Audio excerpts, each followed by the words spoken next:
Good evening. This is welcome to the Town Center and Library Committee meeting for September 28th. On our agenda, we did have a public comment from Lisa Miller. She was asking about what we're going to be doing tonight relative to other potential committee meetings. The first agenda item is to look at our overall costs. Estimates, our projected cost estimates, and discussing with the architect what would be the consequence of taking this, that, or the other thing out of those cost estimates. So we'll spend the first half hour doing that, and then we'll be discussing a public outreach plan. How do we disseminate what we've learned and get feedback from the community before we land with a formal request to the select board, probably in the December timeframe, of what to put on for a bond vote. So that's what's on tap for tonight. I would imagine the Volunteers Green Committee and Browns Court Committee will be somewhat organizational. You might be both. I don't know. I don't know. I don't know what I would recommend. Lisa be in two places at once. Yeah, good. I got two computers. I could, line them up, talk to each other, and sit in the middle.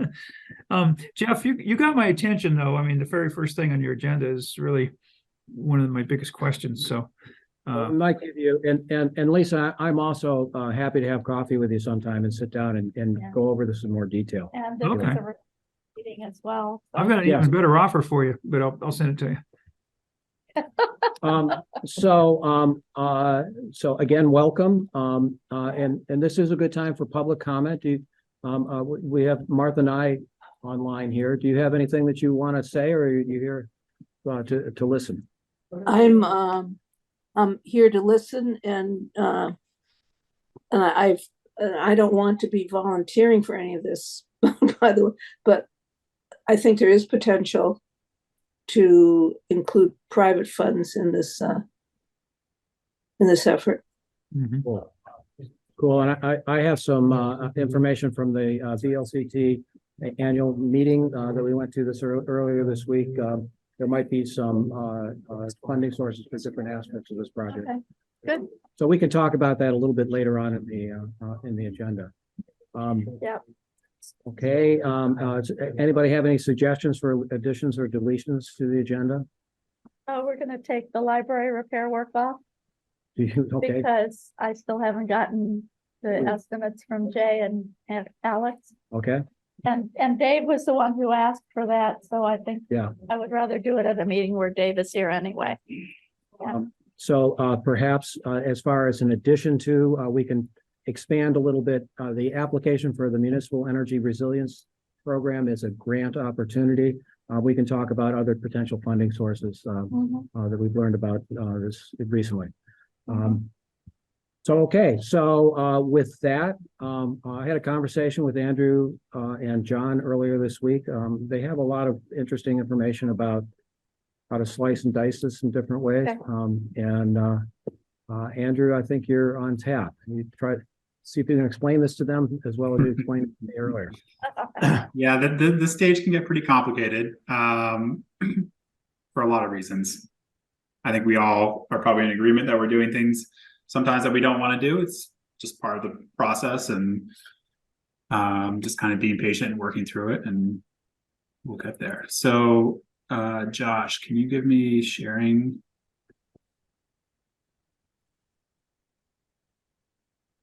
There we go.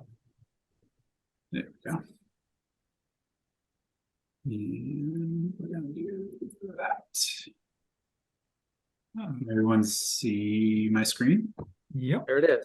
We got it. So what you are looking at is the last revision that we used in our previous meeting, just to kind of our project budget, which is the hard cost at the top, and that in this kind of top third, and then working down through the soft costs. And this is kind of what we've been using for the past few weeks in our meetings.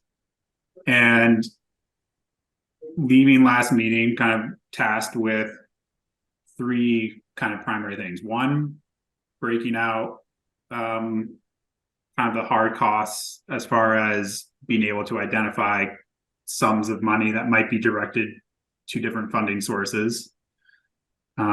Step two, identifying scope of work that could be phased.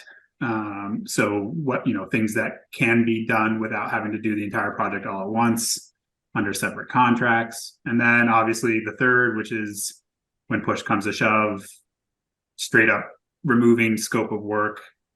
Whether or not it ever gets done, that's up to you guys. That's depending on what the final line item is. And I don't know if we've actually heard, we've heard some ballpark numbers that might be more palatable, but I don't know if we've heard a fixed number yet. And part of this process, and I think, you guys were articulating this last meeting, it's not just a matter of getting to a single line item, is what do you have to give up to get that? And we talked a little bit about typically how much percentage reduction in cost can you expect to see before you start removing large portions of work that really fundamentally change the project. So John and I did quite a bit on the back end of this, and we're going to try to simplify how we kind of dive into this conversation a little bit. We did go through kind of the initial estimate, and we just started breaking out kind of the low-hanging fruit and the general sums of money that we felt like could be easily described and pushed towards one of those three kind of strategies that I just kind of discussed. So what you're looking at right now is the Excel version of that project budget worksheet, which previously started in this hard cost right here, and that all that information still exists below. But what we have done is just added some of the breakout line items that we felt like kind of filled those three approaches. We did go through some options. There are a bunch of columns that are hidden right here. When I say options, I keep it pretty broad. We're not necessarily suggesting that you do anything, but that was our strategy, just to get to different percentages and cost reduction. And depending on how this conversation goes, we can bring those options up and kind of look at those a little bit more clearly so that people have a strong sense of just how much project has to be removed to get to a certain line item. Okay, just for clarification, Andrew, when you have construction estimate, that's hard costs for doing the work that we have identified to date. And then the soft costs are still costs that need to be spent. It's not, things like design and general conditions, or if there are things that need to be included in the project that do add significantly to the bottom line. Not like you can eliminate them. So we're at the baseline, we're at 7.26 million for construction costs. Is that correct in reading this? Yep, exactly. And that soft cost one is not an insignificant line item. I'm getting some feedback. Is there someone else unmuted there? No. Are you on Zoom? No, I'm on. I think there are two. It seemed like there were maybe two mics that are on there. But that's exactly it. Is the soft cost is not an insignificant line item. It's all the design services, permitting services, unforeseens. This is an old building. Inevitably, you want to be having a certain percentage of contingency available so that when unexpected things come up, you're not having to cut large portions of work to get to where you need to be as far as the amount of money that's available to work with. And these are in 2023 numbers. So the earliest that we could do construction would be 2024. So there is an inflation adder for that. Is that correct? That is part of our contingency. That's going to be at the bottom. So let's I'll go through this from top to bottom. These are half of these numbers you've seen. This option right here, that's the baseline estimate that's visible as we go through, is the scope that you have seen already. The one thing that we have done is we have already assumed that so from our previous meeting, we had still allocated some money for solar. The assumption at this point is that any solar installation is going to be done under a separate contract, however that's funded. That's, you guys can determine that, but that's a line item that we've been showing previously in our soft costs as an owner contract that would be under this current project. But we've taken that out to help reduce the initial cost of the project. That's one thing that has changed. We've also taken out that story pavilion that we had an allowance in there for. That's something that's easy to phase and easy to probably get someone in your community to help coordinate building and doing it for something that's low cost. And those are kind of the two initial things that we've changed so far in this kind of baseline estimate. So the first is your general conditions. This is kind of all the backgrounds, mobilization, general cost for the contractor, heating if they're working during the winter, just miscellaneous costs that don't go into specific time and materials for other divisions. And you're roughly in the 500,000 range for that. Minimum for site work. So the site is a not insignificant line item. It's just under 1.2 million as we've currently kind of described the scope. The minimum required, and so this is up for discussion, but the minimum scope based off of the work that we're proposing for the building would be a little over 500,000, and that includes doing water, sewer, and electric connections underground to the new mechanical room, some baseline compensatory storage because we are working within the floodplain. Some just that is kind of their minimum. The assumption, though, that is what is shown in line 2 is the optional work, which is the paving, redoing the parking, landscaping, sidewalks, kind of redoing that parking lot, which we've identified as being extremely inefficient for the number of spots that's there, difficult for pedestrian access between the library and the town building.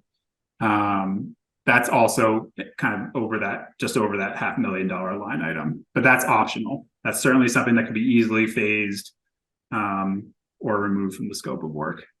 Let me pause there for a second. So, Martha and Lisa, have you seen the proposed site plan at all? Because it's one of the more exciting parts of the project. I think it's fair to say. Martha here. I don't think I have. Okay, I just wanted to make sure you knew what we were talking about. Mm-hmm. Okay. I just know the bottom. I just heard the bottom line. I would say it's the most publicly visible. Yeah. It's the most visible part of the change that would be made. Part that everyone will see and think that was the project. Yeah. Right? Other than the windows. And the window. And the stairwell. Yeah, but that even from the outside, yeah. Okay. Okay. The library scope is specifically the amount of site work that's related to kind of the improved ADA access to the library, ramp, the stairwell. There you go. This is where it starts getting a little bit complicated. We're not breaking these out as a redo of the initial estimate. If you were to say the library scope doesn't have to happen, there technically might be some money in this $104,000 line item that might have to happen, because if you choose to do the optional scope, paving, parking, sidewalks, that's closely adjacent to that library area. And you might have to have some kind of grading redone of the existing condition just to make it work. So this is where it gets a little bit complicated. It's not necessarily 100% binary. We're trying to present it as close as we can, but it's not perfect by any means. But it's helpful in case there are other sources of funding for that ADA to the library. There might be some library sources of money. Absolutely. Yeah. And so I think that's what the intent of that line item in this, in the way we're presenting this, is the concept that if you want to go ask for some additional funding, that you could say $105,000 and feel like you're getting a decent amount of support for something that benefits the library. You know, and I went through your big 300 item list and looked at things that might be applicable to ADA access. And it's not insignificant, you know, so that might be another potential funding source to look at ADA stuff. It's in the $100,000 to $200,000 range, I think. Yep. All right. So that gets you to the just under 1.2 million for the site. Historic building and stairwell. The interior renovation, which is updating the finishes, updating the floor plan, you know, doing a lot of work with the floors and the ceilings, stairwell. That is just under 1.4 million. The stairwell itself, the new stairwell, not the historic one, the second means of egress, is a little under 400,000. The MEP upgrades is just under 1.5 million.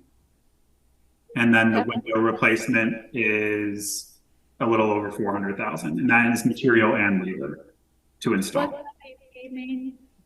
Sorry. Mechanical, electrical, and plumbing. Yep. Now, similarly, this is where it gets a little bit complicated, just because depending on, you know, this is for the historic building and stairwell.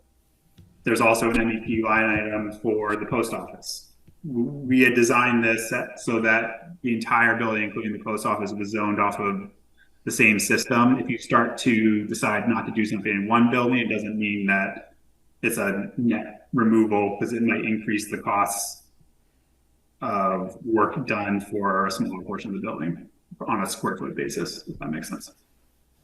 So, and what the other exercise I did today was to look for energy related costs, you know, that could be financed in a different way. There are different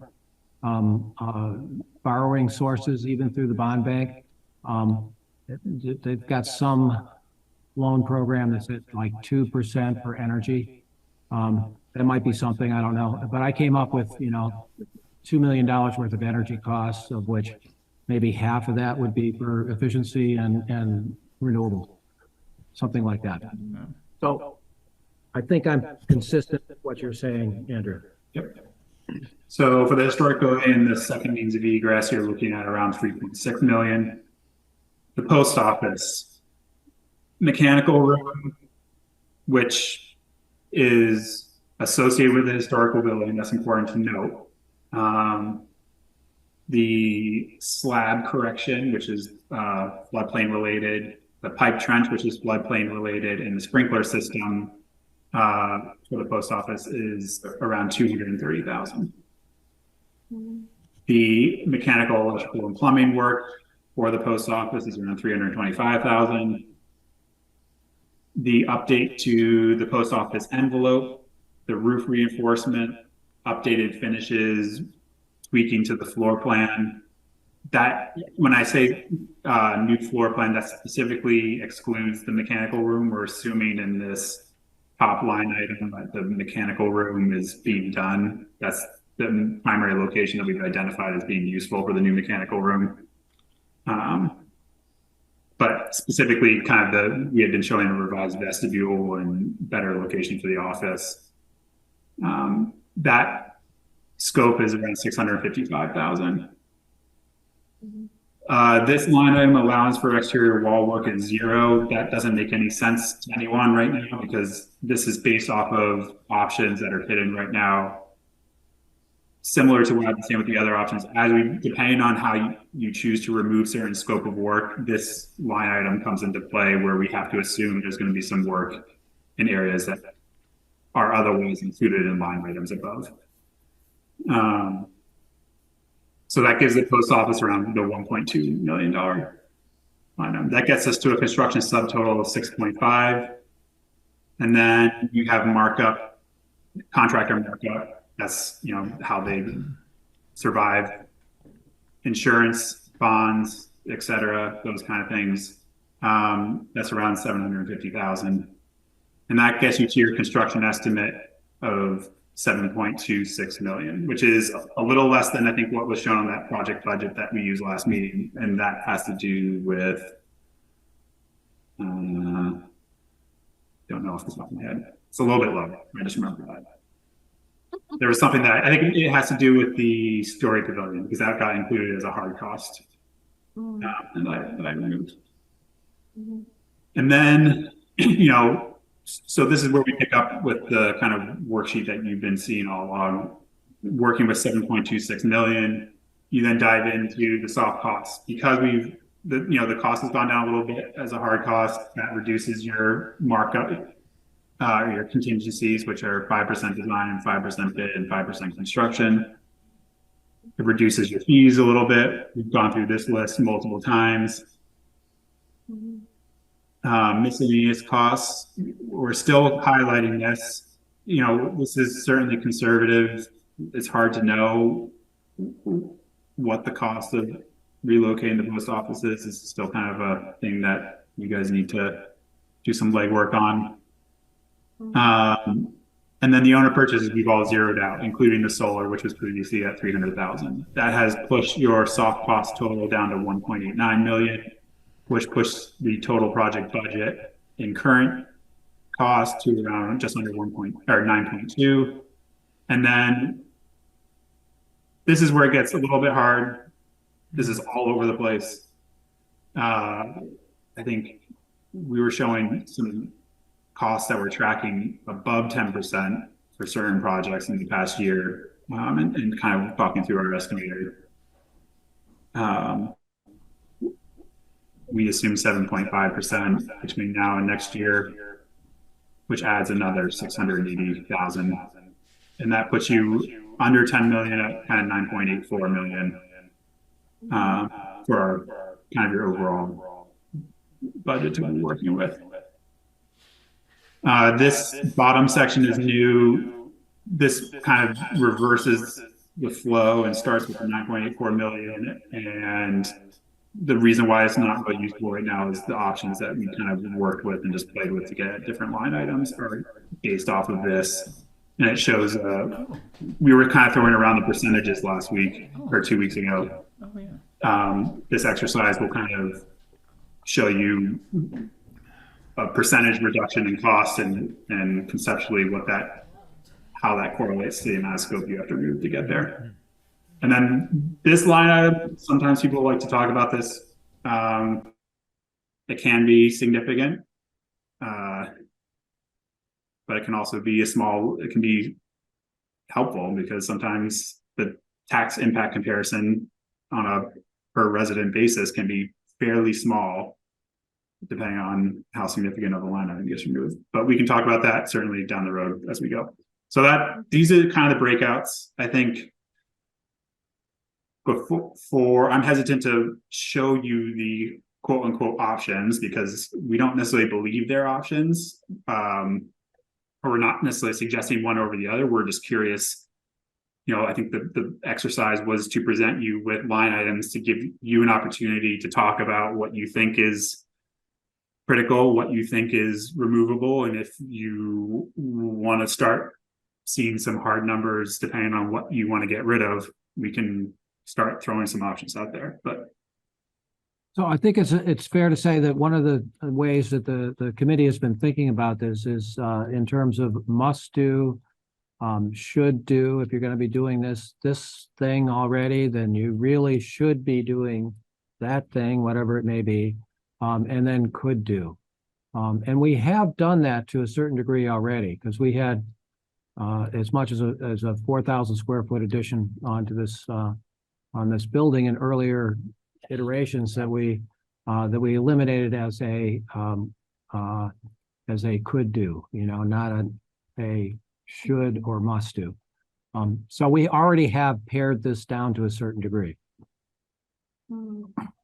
Yeah, and I think this ties in a little bit to that conversation we had a couple of weeks ago about percentages. Typically, we shoot for starting a value engineering process.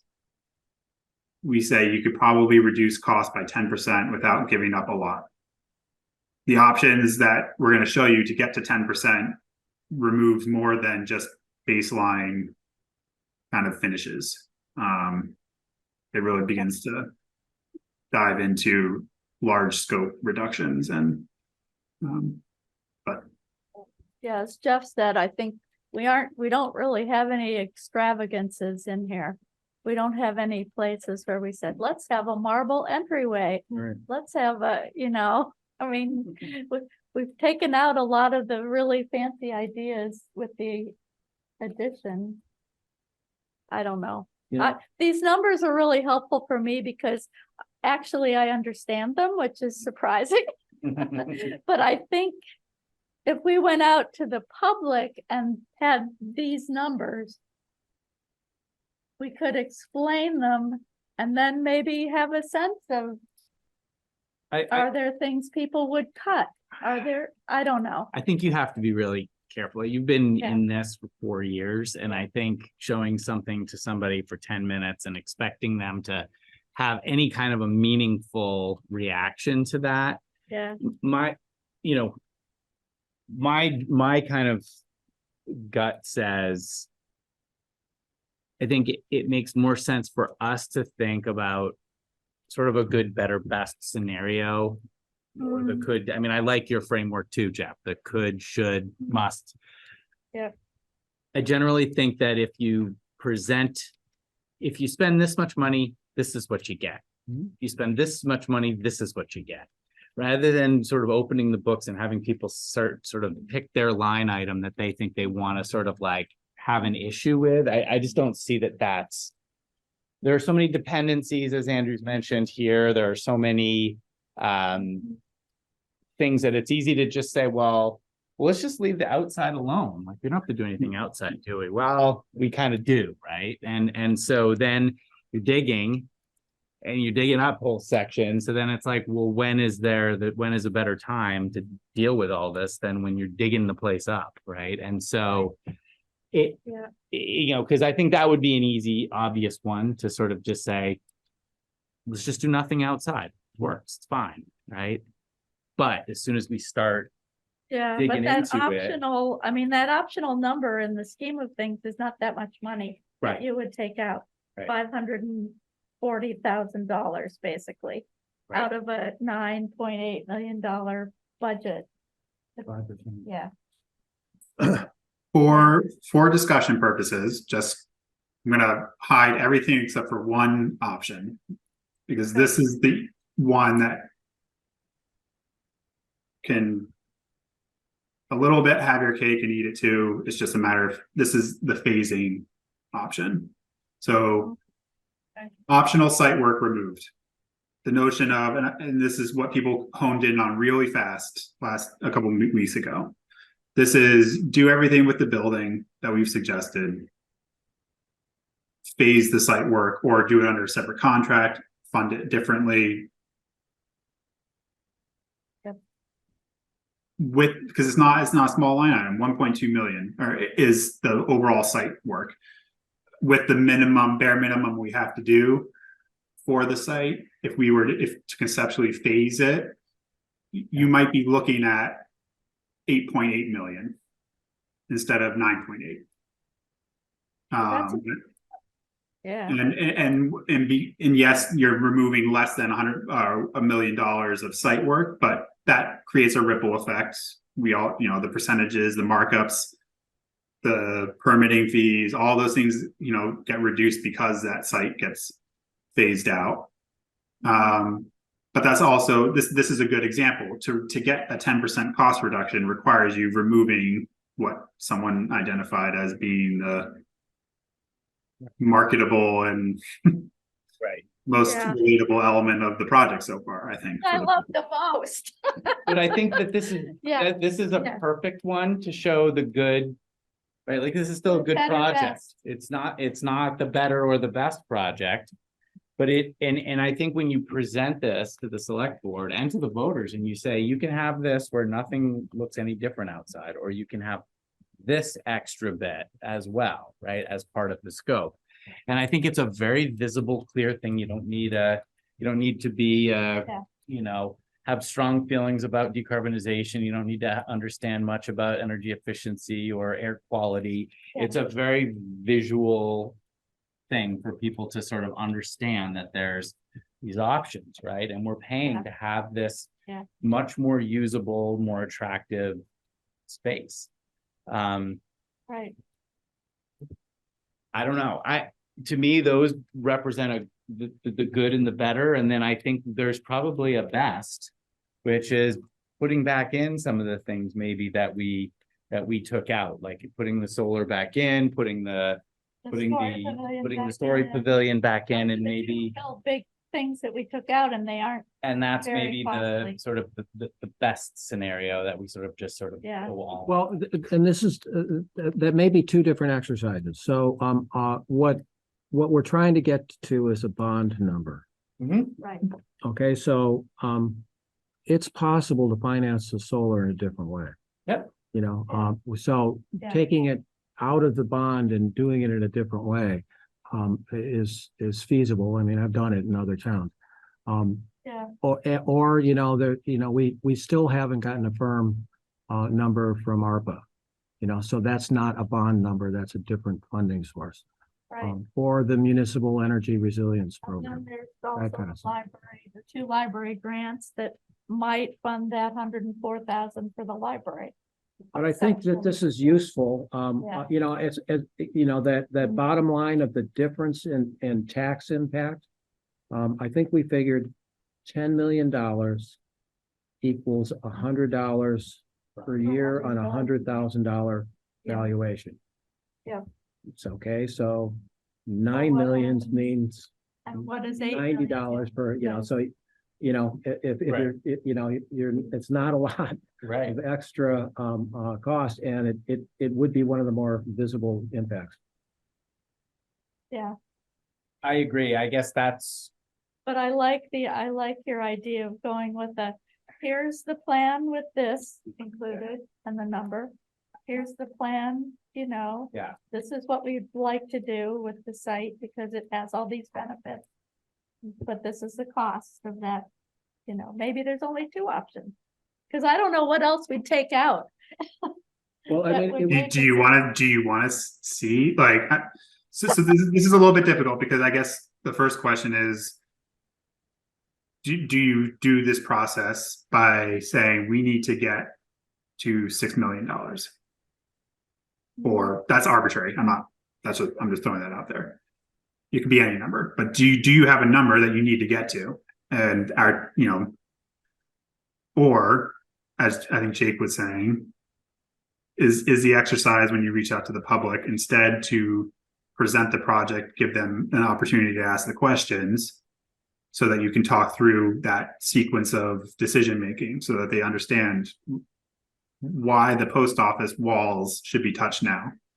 You know, that's a prime example of the scope creep that is 100% logical, because if you don't do it now, you're not going to do it, and it's a bad wall.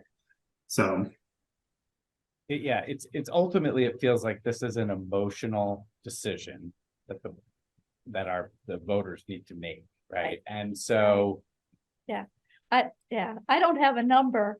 I wanted to we get don't have under, we don't have them. If we No. had the money sitting in a bank account. I wanted to get under this- 10 million just because I thought that sounded like a lot. Mhm. And 9 or 9.8. 8.8 sounds better. But I don't know what we have no idea what the voters' appetite Right. is Well, after all of the things that are going on. So where I think we are on our timeline. Yeah. Is, we need to come up with a firm number for the select board sometime around December. Yes. So the select board can consider it and craft a bond vote, Uh-huh. article, in January for town meeting. Uh-huh. So we have Yes. between now and then to land on a firm number, one way or the other. Do you see us as just presenting, here's the number? Or does it make sense to say, here are three options. We think you should go with option B. I just, Yep. giving that context and those guardrails. So what feels- I'm feeling, and I talked to Christine and Katie, and they all agreed. What I'm feeling, and this is where I ran into trouble with the committee before, is I think we need to go out with our best information and say, this is what we've learned about the building. This is what we've learned about how much it will cost to fix the building. We want to hear your thoughts and reactions to that. One reaction I had is that you took out radiate. We should be doing an addition for radiate. And if it adds $2 I million, was anticipating that would be a reaction. and if we it would costs get. an extra $2 million, I'm willing to pay that. So that was one, that's kind of one end of the spectrum, but I think we'll have a better reception if we go out there and say, this is what we've learned. Talk to us and tell us what you think, and get a feel for, it would be extremely disappointing to put up a, $9 or $10 million project and then have it fail. That would be, and we might get a sense of that, if we ask, rather than say, here it is, take it or leave it. No, I agree. Now, I think now that we have better numbers and some ideas of, if somebody says, well, let's not do the site work, we have that number. If somebody says, well, do you have to do the post office? We have more of a rationale about I why think you that post do. office is gonna cost $1.2 million to fix. I mean, it would be, to my mind, it would be extremely not prudent to do all of this work on the building and not address the flood issue. Oh, right. That would Well, be we have to do it, foolish. but we know that Once you now. trash, you essentially have to trash the. Andrew post has office. another. You might something as else. well, Yeah. you might as well do, the other stuff, like fixing the rafters for solar, if not Yeah. now, later. I didn't think the flood issues were optional. Isn't that? No, he's got that in the not You're right. optional. No, I don't think they are, but There's- we have to be able to say that, Right. so. Yeah, So we are gonna do that, and if you're doing that, then, you really might as well do the electrical and plumbing. And the sprinklers. When else are you ever gonna do the sprinklers? If you're gonna deal with the ceiling for anything, you're you gonna might as have well it do it all all. opened up. You're gonna have it all Yeah. opened up, you might as well do all of it. Plus, we can't tie it into the whole HVAC system if we don't. You don't do that. it. I do think people do tend to, not to be dark about this, but I do think people tend to respond to loss more than they respond, better than they respond to gain in some ways. And so being really clear about what they're not getting Oh, if, by spending less money, I think is extremely important, Yeah, right? I think that's an that argument is that a we have to really good- practice. and- I and think try we to- Yeah. really need to be able to tell people, and I am curious, Andrew, to see what the $5 or $6 million version of this. I'm sure you played with that idea a little bit. Yeah, or, And not that I Or think 7. anyone on the committee is willing to go there, but no, it would be purely to illustrate what it is that you'd You have to be willing to give up. And so, and all of the bad choices that you'd have to make for investments.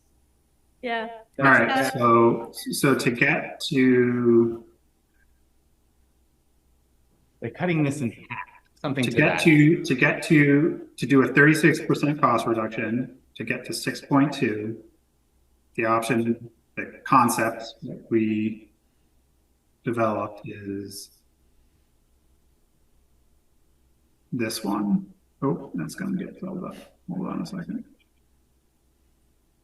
I knew they would have. Full site work. Oh, actually, sorry, this one is a little bit different.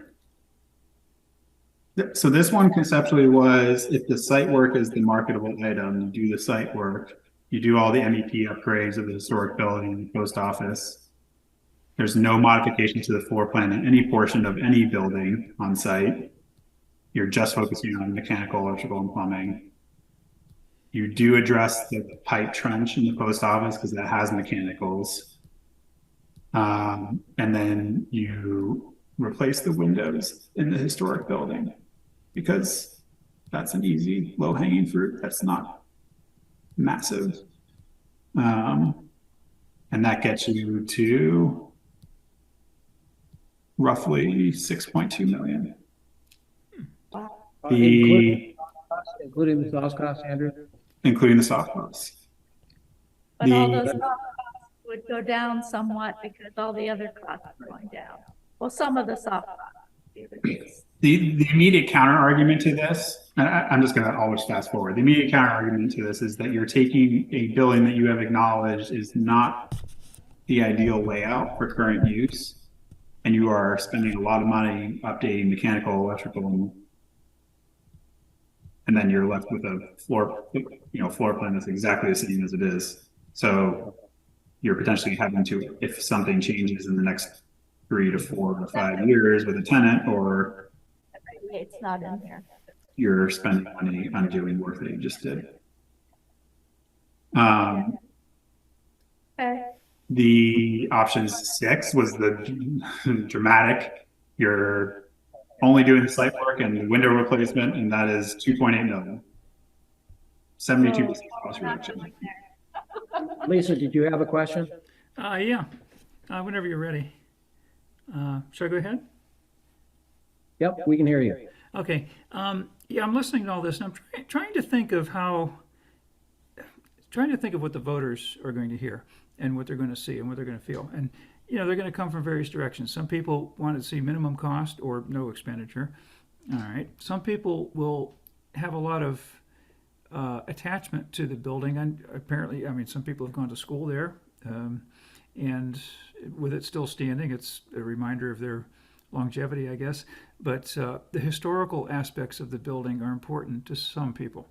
The functional aspects of the building are important to all of the people that work there, I'm sure, and some of the townspeople also. The post office is important to everybody, I think. The traffic there far exceeds what goes into the town center. It's a real hub of the community. So that's that costs what it costs. I think to do it right is the right thing to do because we don't want to do it again. So that cost, if it's couched in language that says this is what the post office needs to function well for a long time into the future, give a date on that, say 20 years maybe. I think people can understand that. And it's not the town center, it's the post office. Yes, it is part of the town center, but it is the post office. It's a different entity. So we kind of displace that cost, onto the post office as if they cost it. I think there's a variety of ways to compartmentalize the cost for different people who hear different things. And in doing that, none of those sums for each of those topics comes up to anywhere near the total. When you have to put them all together to get a whole project, that's where you get your total. But I think if we can kind of divide and conquer, essentially, people's opinions about what they're getting for how much, I think that will go a long ways towards finding acceptance.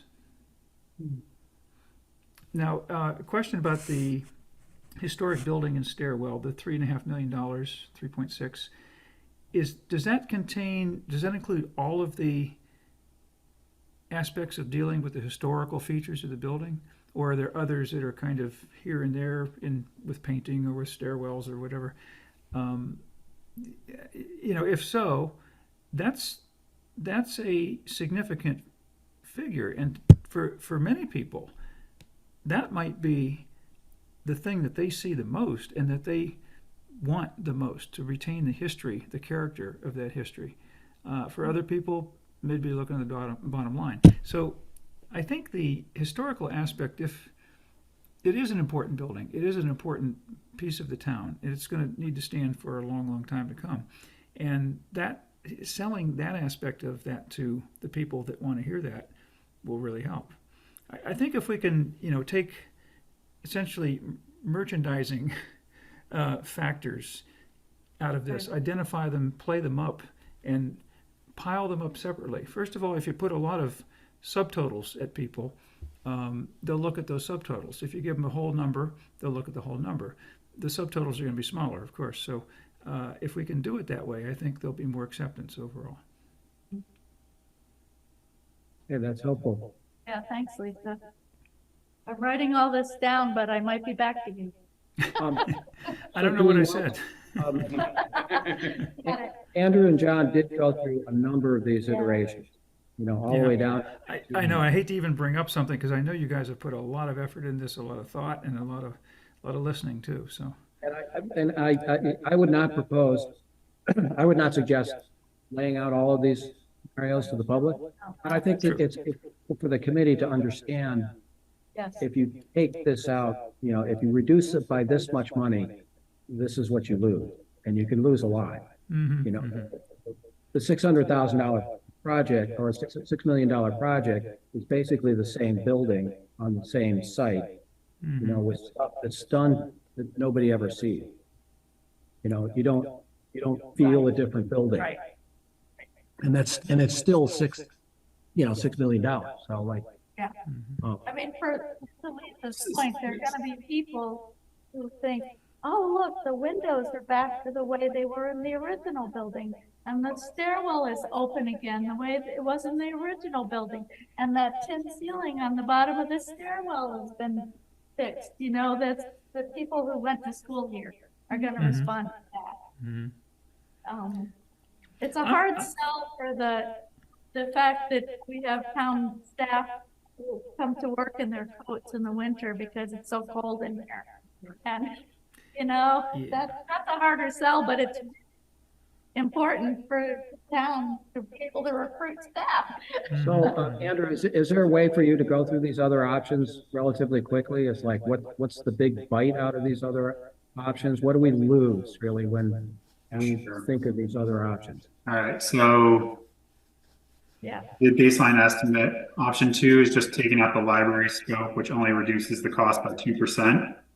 But this option with the library scope looking out is exactly what we were talking about in terms of just identifying a line item that would go to another budget, potentially. Yep. I think this is important just to reiterate, and I've mentioned this several times, but you guys really need to make certain what the requirements are for bonding and funding, whether or not you can actually are allowed to produce a bond. Oh, yeah, that came up when Josh wasn't here. To do what? Do what? Whether or not you're actually allowed to reduce the amount of the bond on the assumption that you're going to secure some funding source that may not be in hand. No, it's my understanding, and we can confirm this. It's my understanding that if we go for eventual grants, grant funding to reduce the cost, we still have to have the total cost amount. So we might have 9.8 million with the hope that Minus we would any get. grants received for the project. We'll say minus any That other would be a funds, big right? number. So that's a whole nother tangential argument, I guess, is how do you present that to the public? Because it's still a $10 million line item that you're just like, but it's not going to actually be $10 million. Well, I promise. I know we But I still want you to give us $10 million. We always have the line in there about subject to reduction of grants. But if you've got a $2 million grant, would you go to bond for $8 million?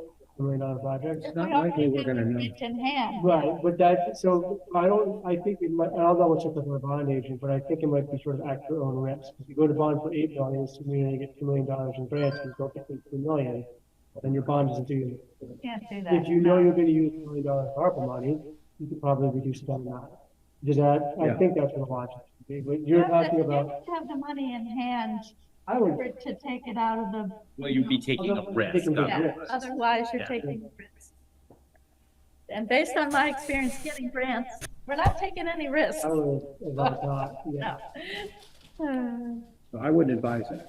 No. Okay. Option 3 is removing the optional site work. This is the one we discussed. It phases the site and focuses on the building. That's what gets you 10% reduction into the 8.9 million. Just under 8.9 million. Option 4, there are two kind of versions of this. This is more of a reduced scope. 4A is minimal site work required. All modifications to the parking, green space, improved access to library, and other site-related work have been removed. Window. This option 4A, this is wrong. Option 4A includes the. Hold on a second. You have that in both A and B. Yeah, I'm pretty sure option 4A includes the window replacement for the historic building. The post office scope reworks the pipe trench, does the mechanical room and other MEP items. It includes the roof replacement, but it does not include reinforcing the roof. So the assumption is that you would never do solar on the post office roof. It excludes any modification to the exterior walls of the post office, and it also it excludes any modification to the post office layout. No structural improvements. That gets you down 19% to just under 8 million at 7.9. 4B is a variation of that, just removing on top of it the window replacement in the historic building, removing an additional 450,000, which gets you 25% down at 7.34 million. Again, this is the ripple effect. It's not just the cost of the work. It changes some percentages, so you gain more than the value of the work removed. Option 5 is the full site work is provided, and you're doing, this is what we just talked about. MEP upgrades at the historic building and post office are done. There's no modification to the floor plan of any building, so it stays exactly as it is as far as layout. The post office trench and mechanical room work is included, and the window replacement is included. That gets you a reduction of 36% down to 6.27 million. So, and Andrew, in option 5, we're not reinforcing the roof either on the post office. Correct. Yeah, at this point, you're not doing any of that. Yeah. The reinforcement of the post office roof is a prime example of one of those things that if you're doing that, you might as well do a lot of other stuff, because you really have to gut quite a bit to get access to every roof member, and the way that it's framed, it's just not easily accessible. So, and you're also doing a lot on the slab too, because you're having to increase some footing sizes and column locations. So it's one of those ripple effects where you're like, if you're doing that, the only thing you haven't done is touch some CMU walls for partitions. And so, but that also means we're not reinforcing it for any solar in the future. We'd have to come back and do that were we to want to put solar there. You wouldn't ever do that. Short of, if you're going to put the money into the post office at all to do MEP stuff. Yeah. You're not going to undo the amount of work needed to reinforce the roof for solar. You would put the solar somewhere else. So I think, some of these options are good examples of if we go too far, it's not going to be a project that I'll support. Right. And that's so option 6. Option 6 is that. Option 6 is site work and window replacement. So 2.8 million. I just want to be really clear on option 5. The main pieces that we're giving up on that, number one, it's all the interior rework. Some of the work in the post office isn't going to get done. What else? What are the other things that are being given up in baseline condition? All the interior rework of the historic building, the finishes, revised space for this tenant or that tenant, responding to program needs for the town office, that kind of stuff. No site work, right? No, that says it is the site work. But we're not doing anything for the police. No envelope. Yeah, not doing anything for the police. No envelope changes to the post office. it really is just the bare bones minimal MEP stuff. And hold on a second, let me just double check if I included. This is also so yeah, so this option, this is where it gets a little difficult because we're throwing costs at things that we technically haven't like fully designed. The assumption on option 5 is we're focused on MEP upgrades and addressing some of the bare minimum floodplain stuff. Our argument for this would be that we are not changing anything with the existing permitted building, so we would not be doing that second means of egress. The existing fire escape would stay in place. Not So sure you. that's where you get some additional cost savings, which I don't think would be a problem. I think we could get it. I think that's okay, given that we're limiting scope of work to really just mechanical, electrical, and plumbing for the historic building and the post office. So as far as life safety goes, one of the things that is included in our base cost is a exterior stairwell where the metal fire escape is right now, and that would provide a second means of egress on all floors, including the basement. As I understand it, I think, are we including the basement, Andrew? We are. We got to the point where it wasn't actually that much of an increase in cost because we had to do foundation walls anyways. So what that does for us by having a second means of egress means that it allows us to open up the stairwell and take out the firewall on the stairwell. And it makes the building a lot safer, Right. So, another, I think, Lisa, you had a good way of looking at this, or what are the different attributes that different people might resonate with. And for me, life safety and health of the occupants is really important one. So. And somebody asked me that you are putting sprinklers in Yeah, the exactly. building, right? That's another life safety. Some people might be very concerned about there's no real working fire alarm system in this building. Right. And there's no sprinklers and there's no real second means of egress. Yeah. So, we do need to land on what we are going to be presenting to the public. And I would suggest that we present no more than 2 options and maybe just one with the question, what do you like and what would you change? There is the question, if we don't do any of this, then what? Then what? Then what do you have? You have a building that was really, it's not functional, it's not safe, and it's had 50 years of deferred maintenance. So to my mind, And it's in the floodplain and it's going to continue to flood. so it is going to continue to cost. So the question that, and I can't answer it, only the voters of the town can answer, is do we have it within us to do this now? Yeah. There are, good examples of previous residents who have gone out and invested in town, for the library, for the Round Church. Your house is a beautiful house. It's one of the nicest houses in town. Those people invested in the community. Good point. And Good point. can we do this now? So, I think that's a question to put out. I'd like to get the feedback. I'd like, what do you think? Can you do this? And what would you suggest as the alternative? Nothing. Nothing.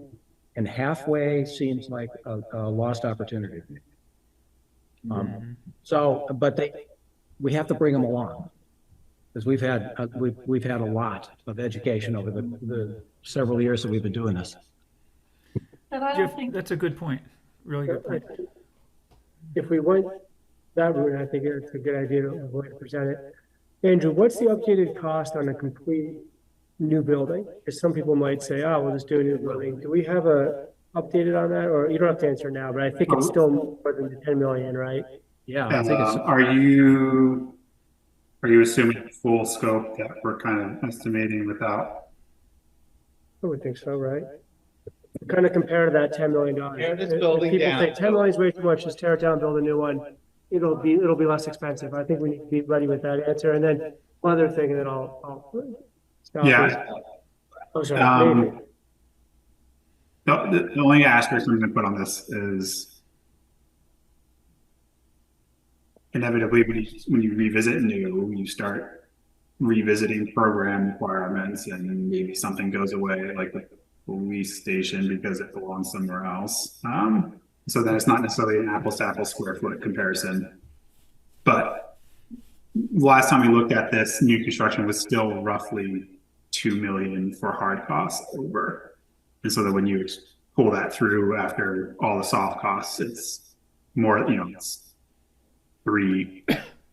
But that's what I figured, somewhere around $450, $500 a square foot for 20,000 square foot building is the hard cost. And then it's on top of that, so that's an extra $2 or $3 million. And again, don't forget that this one of the linchpins of that entire conversation was show me a site Right. I that mean, you're yeah, supposed to do this on. it's good to have some sort of a number to So you're discuss. saying a reasonable, if somebody asked, it would be reasonable to say it's about 3 million more? Yes, site acquisition can be not cheap. So, and then you have to do site development for a new site potentially. And so your site costs are actually higher probably than what our proposed site costs are. That has, and what we need to be able to say is what our architects have told us is that if we were to build a new building, a comparable new building, a 20,000 square foot building somewhere, even on this site, and demolish everything else on the site, pretty much, can't demolish the library. No.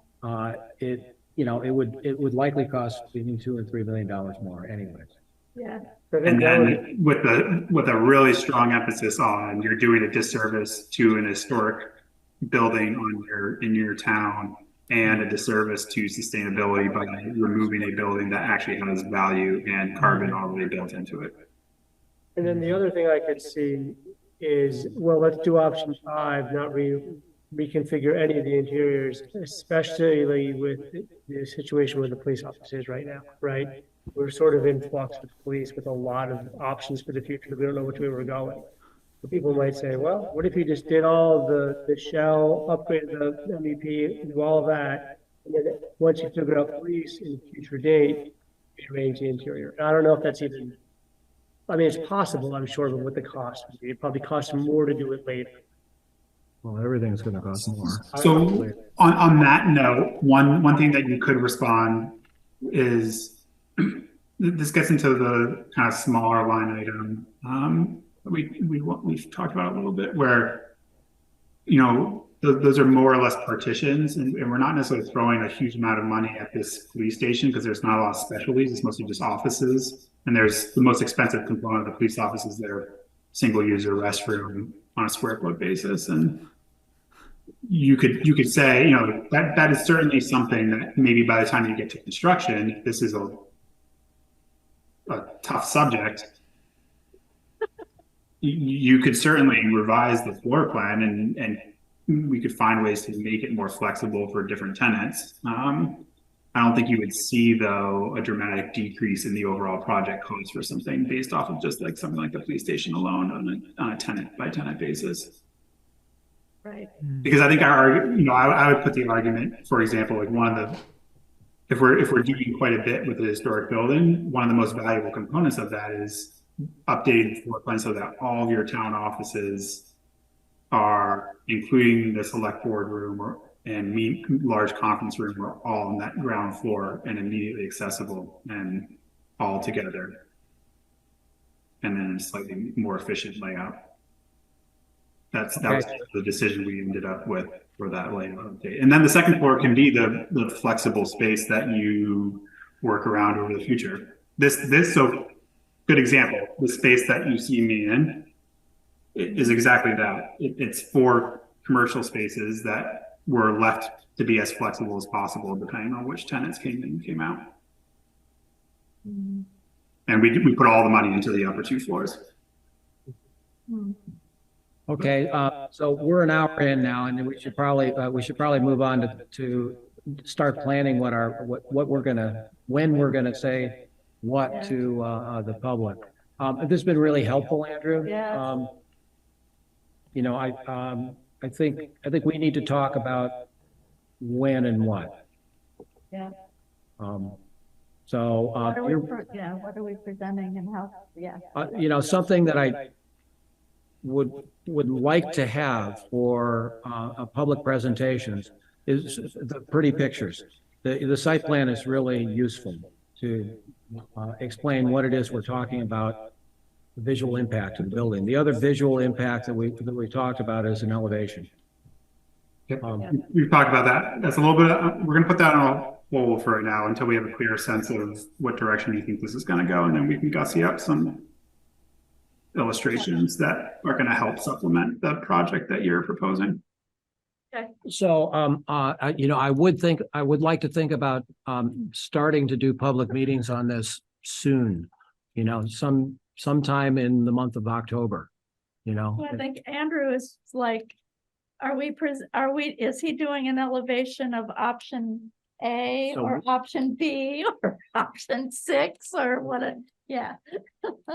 Yeah, so that I think that's what I was trying to say is as far as developing more presentation materials and graphics, the site plan goes a long ways. The historic building, and part of this is we got to be careful about what we're showing, because Yes. with the scope of work where it's at, an illustration may not actually go very far, because it's going to look exactly like the building that's there from the outside to a certain extent. The windows will be nicer, but Yeah. so we just I don't want to just start throwing out images, because it may not necessarily deliver on what your hope is. Okay. Right. And if it's not the site work, then you can't show the exterior elevation with the nice plantings and the, yeah. Yeah. Okay. And I did talk to the Historical Society about any exterior photos, and they do not have them.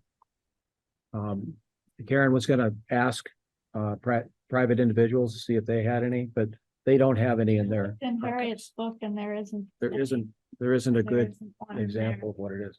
Maybe we should just take the Johnson School. You got a good one there. It's exactly the same.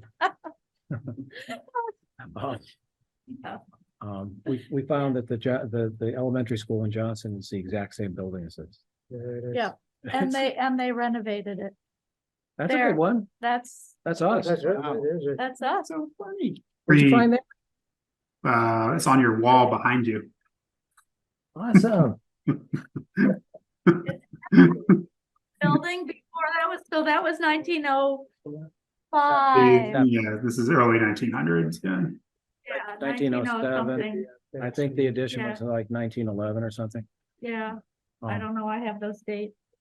Something like this goes a very long way, because it's the emotional connection to our focus is on bringing life back to this historic building in your town and being respectful of that elevation. And Article looks fantastic, doesn't it?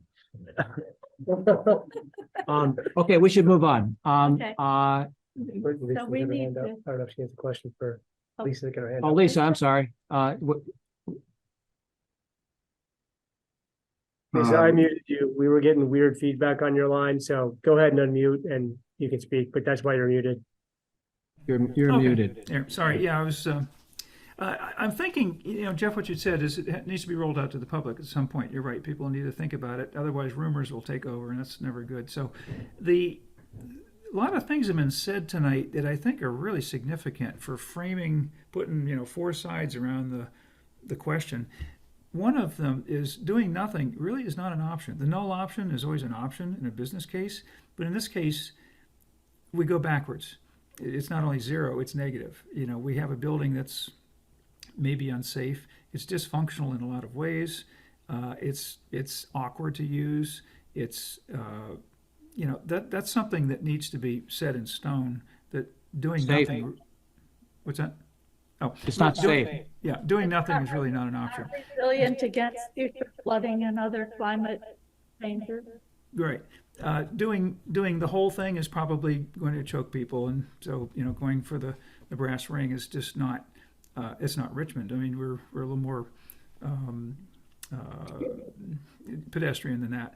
So keeping the features of the historical building, I think, is important. I think that'd be important to a lot of people. Jeff, something that I've heard many more than one times is the trees shown on the site plan in the parking lot. They look great. Of course, they're not going to be planted at that size. Those might be 40 years from now, but by the time they look like that, and they do drop leaves. They're a maintenance, hog, and more than a few people have said trees. You know, I don't want to be driving around the trees. I don't want the leaves falling in my car. I don't want the birds sitting in them, aiming at my car. All those things, and it also something I personally have always wished there was. It was an awning to take me from the parking lot when it's raining into the municipal building or into in the library too, but into the post office. What about something like that, where there's a few awnings connecting walkways to the building from various points in the parking lot, and also putting some of your solar on those? Get it off the roof, so you don't have to build up the roof. And you don't have to answer that. That's just a thought that crossed my mind that I haven't heard any talk about. So Typically, solar canopies are a fair amount more expensive. It does make winter maintenance more difficult. yeah, people because they've have got to be supported somehow. Yeah. an opinion about whether or not you'd want awnings out there. Okay. The trees are, as far as the cost goes for us, it's relatively small cost. Mhm. And the final site design, we're a ways away from that. So, whether we have that many trees or half that many trees, we're Or probably, flowering shrubs or or something whatever. else. It's Yeah. probably not going to be a large part of the expense. Christy Witters is in the storm water management program with the state. She recommended more stormwater retention in some of those areas rather than trees. So, but all of that probably doesn't shift costs a whole lot. Right. Yeah. People will focus on some of the weirdest things sometimes, but I think overall, if you can show that what you have, a complete project that gives us an upgraded municipal building, a complete project that didn't go to this extreme, that didn't go to that extreme. The cost of going to that extreme was this, and we didn't go that way. If you can show what we didn't do, knowingly and intentionally pulled back from the farthest expenditures, I think that will help a lot.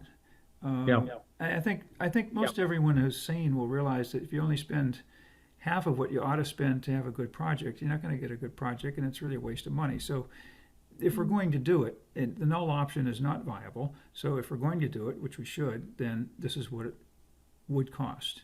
And we frame, that with all the discussion that's happened, and run up the Okay. flagpole. I would add two comments on that. The first is, I think if you're all receiving questions like that, I think it's pretty good to continue to add that to your frequently asked question list.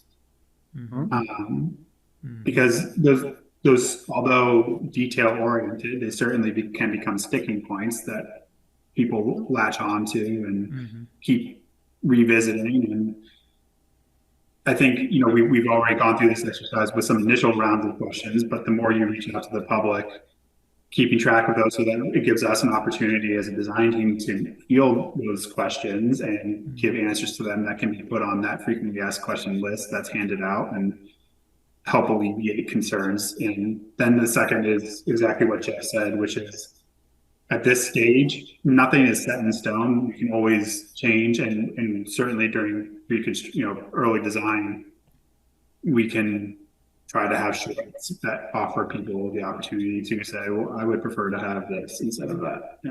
I think a benefit of the exercise that you guys have already gone through is there are costs associated with, option A, option B, option C.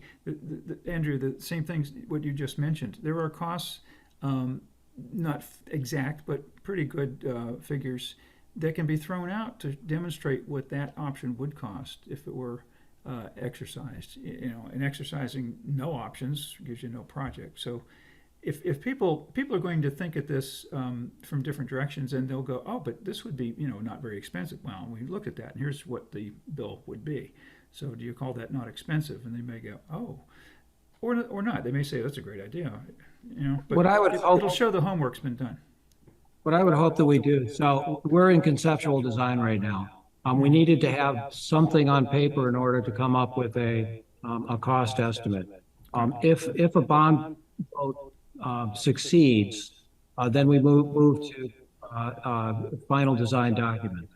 And at that time, to my mind, it would be an appropriate time to have a specific public meeting about, okay, this is what we have now. What do you like and what would you change before we go out to bid?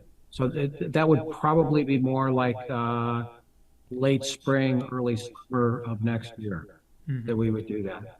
Right now, what we have is enough to come up with a number for a bond vote. That's a good idea. We should move on. If we're going to get out of here tonight, we should move on. And you're welcome to stay, Andrew. I think what we'll be talking about is when we need to land on both a number and when we're going to start doing our public meetings. Yep.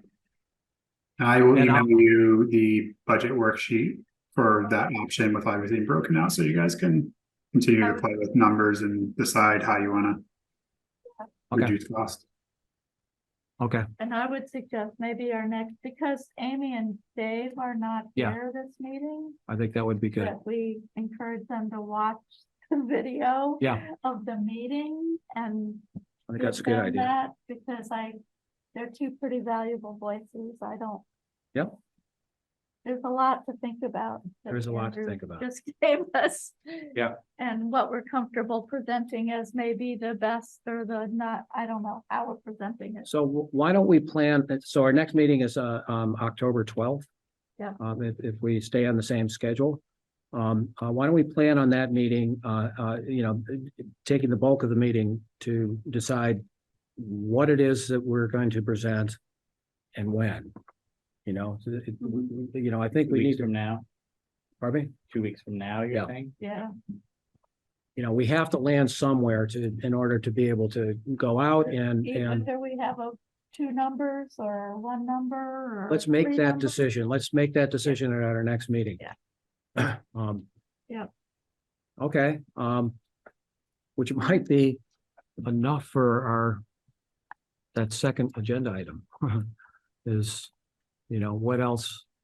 I don't know if there's anything else we can decide on as far as a public outreach plan without deciding on that. I mean, I sent out that list. I could try to draft up and, sort of a invitation-y kind of thing, and then we can fill in the blank. That'd be good. And, what I would like to do is, I think we could schedule our public meetings. This was a thought that I had, and I'd be curious what your response was. Once we have what it is that we're going to present, that could be our meeting. We could, and we could invite people to come to our specific meeting, try to market it that way. I So think we need to have at least one weekend day meeting, we can do that. because I think there are people who, especially young families, for whom coming out after getting home from work with the kids is difficult, or maybe a Sunday afternoon might be an You just serve easier. beer. That'll get. An easier. Beer. We need to We serve. could do food. ice cream. I don't think We we need do to here. Ice cream. Food. All right. I mean, Both. when I talked, Bring the when kid. I spoke with Martha and Karen Yagi about that group of, the Historical Society and the Senior Center, Karen said their Sunday afternoon time is a good time for that group of people. It's not after dark. A lot of people don't. Do you agree with that, Martha? The Sunday afternoon kind of thing would be good? Yeah. Okay. So Okay. maybe one, and we could have whether it's only them or whether it's just a public meeting and we have them. We invite make them sure- specifically, yeah. I think there are people on that list that I would want to make a personal invitation to. I have to The say, neighbors, for example, might be really good to talk to.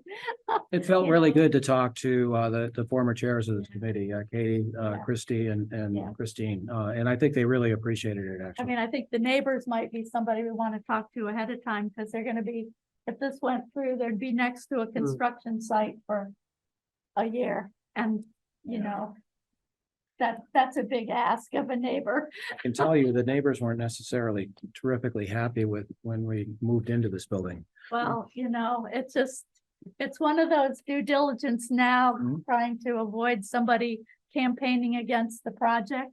Yeah. In a vocal way. Yeah, I think that's all. You know? that's We're not all. talking about the graveyard. No, unfortunately, although that was a whole nother issue, Jake. They're gonna Yeah. get a nice fence. Again, the graveyard's getting a nice fence. I know.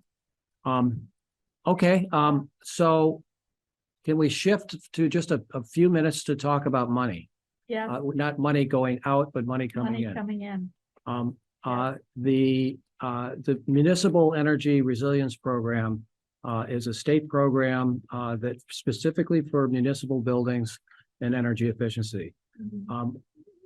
We have plenty of things that we could spend that money on. The maximum implementation grant is 500,000. We could easily use that on solar and upgraded mechanicals and insulation. And the building needs it.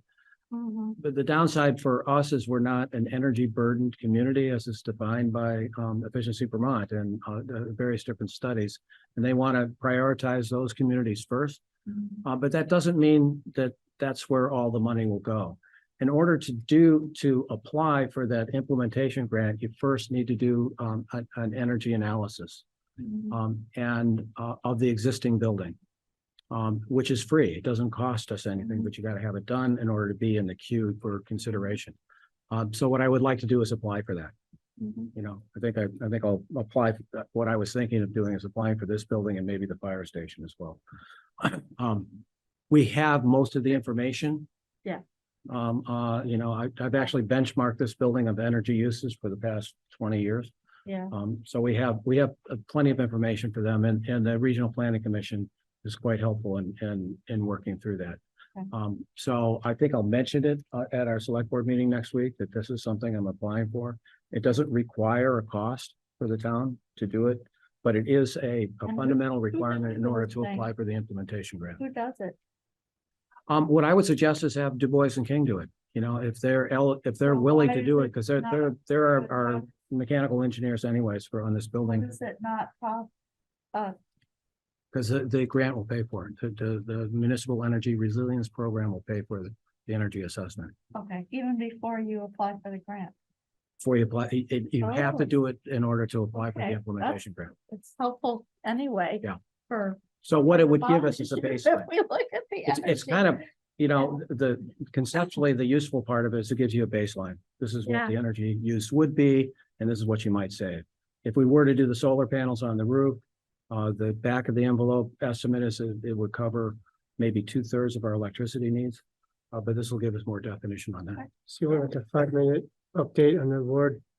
Mhm. You want like a 5-minute update on energy assessment audit for town center and fire department as relates to Yeah. our And MERP? that's kind of a recommendation that's coming from the town energy coordinator, and I'm briefing Okay, the other. yeah, no, I'll add that on and that it's free. I think that'll be an easy, like, they don't really need approval. A couple of other potential funding sources. Something that I wasn't aware of is, you know, with all of the flooding that's happened in the state this summer, there are a number of programs that have been stood up. You know, there's obviously FEMA, and we did not have substantial damage to this building. But Right. the state does have a program. They have $30 million, I think, something on that order, for flood mitigation measures. Oh, Okay, when I break out the things that we're doing to this building to mitigate potential future flood damage, it's not insignificant. It's, between $1 million and $2 million before soft costs. Moving the mechanical room, for example. Right. It's a lot, Right, The pipe trench. the all- pipe all the trench, pipe trench a lot of work that on stuff. the So, office.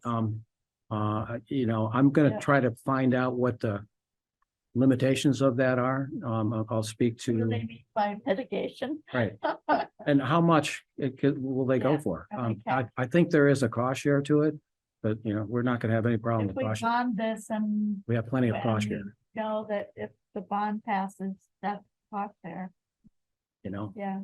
The other thing I don't even know how to predict is what kind of incentives we might get from the IRA or from Efficiency Vermont on efficiency equipment. Yeah, I mean, the efficiency Vermont or Vermont Gas Mhm. / Green Mountain Power, all of those kind of combined are. They're So not they're not gonna gonna be be either. insignificant, but they're not gonna be Yeah. that significant. Yeah, Probably, less than $100,000, Less than something like that. $100,000. and then I'm hoping, so the other two things, we still don't have any information on the library. The $26.4 million that the Department Library is supposedly has, but that's that 106,000 for the library improvements. That's like a little easy pot to apply Well, for. one of the things that I've learned is that, so this Municipal Energy Resilience Program, for example, Yeah. goes to the Department of Buildings and General Services. Oh, I know. What's weird about that is they've never done a grant program Well, before. nor has the Department of Libraries. And the other problem with that is that we had 200-year floods this summer. Yeah. And a lot of state buildings were, so Yeah, yeah, Building and General Services is a little busy right now. yeah. So I don't know. I don't know what the timeline on all Well, that the is. but- Department of Libraries had a job advertisement for somebody to run these two grant programs. Good. So they have never done this either. They keep saying, we're gonna have the applications out in the fall. Well, now it's almost October and we haven't seen it, but, and then the state accessibility grants Right. is the other one That from is, it's a- CDBG. And I came up with between $100,000 and $200,000 worth of ADA stuff. Added, well, yeah, the 106 for the library, that's all ADA. Yeah. The So- whole thing is an ADA. Oh, cost. So hundreds, so they have a max of 100,000, I think. again, matching's not gonna be a problem for us. But I mean, they have a max of 100,000. So that- But, there's 100. We could probably use it. Yeah, we could probably use 100. I do believe that the IRA has this whole direct pay They do. feature now, so even though we have no tax liability as a town, we can actually get money paid to us. We can do that now, specifically for solar, it's 30% of the project cost. And I think that can include the upgrades to the rafters. So that's about 300,000. May include even some energy system stuff, like bringing in new service and new panels and all that as well. I'm not sure. I know more on the residential side than I do on commercials or on the. And they're coming up with, in addition, those are based on tax credits. And the Department of Energy is coming up with programs with direct cash incentives, both for consumers and retailers of the equipment. So, Mhm. this has been not the optimum time to go and do a big construction project for a number of reasons, but on the other hand, there are programs that didn't exist before. Yeah, we gotta get out ahead of it. That's the problem. It's taking everybody else a number of years to get to this point. Well, and the advantage that I've been thinking all along is we're pretty far along. Yeah. We are, the definition of a shovel-ready project, which can be really helpful in grant programs. And this is all just important as we go out to talk to the public that we are, We're thinking we about, don't have any known grants that we've got, but we are applying consistently for things that we know are coming up and for a little while, we had keeping track of, yeah. For a little while, we had $1.8 million of congressionally discretionary spending until we didn't. Yeah, well, Martha, yeah. did you want to say anything about any other potential local funding sources, or is this too premature? Listening to what was said about applying for bond, I got all excited about private monies, but it really takes a period of time to organize and put the private monies in place. So I don't, unless you're willing to gamble, I no. Okay, I don't think that's feasible at this point. Okay, so I think where we're at in our timeline is we're still on target for a March bond vote. You know, it'll be $8, $9, $10 million likely, something in that range. We will, you know, maybe we'll be eligible for several $100,000 worth of grants, you know, of some sort from one Yeah, I don't source or see another. millions coming in. I think it's, Something 500,000 would be a really nice that'd be a nice chunk. amount of grant What's the money. status of the ARPA money? Well, there is some, you know, there's about half, I think, 600 or 600 or 700 that hasn't been committed, and then there's. We've submitted for that money at this point. No, Not exactly. You know, no. So the ARPA committee is on pause right now, with the assumption that the select board is gonna be making the decision anyway. And right now, they've allocated $450,000 towards the Volunteers Green and Browns Court Committee to come up with some plan which is not very specific. So at some point, there'll be some competing interests. You know, I think there's about $600,000 left that's not committed. Yeah, I thought it was like 500 after that, 450, but in that 5 to 6 range. You know, something like that. So, you know, solar would be kind of you know, Yep. kind of a you clean take fit. away the library money. No, we haven't. I think that We had the 150. 500 or so factors in that 150 that we sort of already looked at as committed. I think we're gonna, the library, the trustees applied for 150,000.